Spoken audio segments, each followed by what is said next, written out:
MIDC अपघातात 2 ठार 1 गंभीर जखमी, कार चालक फरार. अमरावती.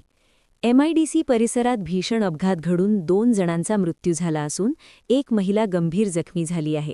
हा अपघात आनंद मार्बल फॅक्टरीजवळील MIDC टर्निंगवर घडला. मिळालेल्या माहितीनुसार गजानन श्रीराम माकोडे वय 55 आणि सपना गजानन माकोडे वय 25 या दोघांचा जागीच मृत्यू झाला. तर प्रियांका गजानन माकोडे वय 22 या गंभीर जखमी झाल्या असून त्यांच्यावर उपचार सुरू आहेत. तिघेही जनता कॉलनी गोपालनगर येथील रहिवासी आहेत. हे तिघेजण MH27 AT 9030 क्रमांकाच्या दुचाकीवरून पुणे ट्रॅव्हल्सकडे सोडण्यासाठी जात असताना भरधाव कारने त्यांना धडक दिली. धडकेनंतर कारने दुचाकीसह तिघांना काही अंतर फरफटत नेल्याची माहिती समोर आली आहे. अपघातानंतर कार चालक घटनास्थळावरून फरार झाला. घटनेची माहिती मिळताच पोलिसांनी घटनास्थळी धाव घेतली असून फरार चालकाचा शोध सुरू आहे.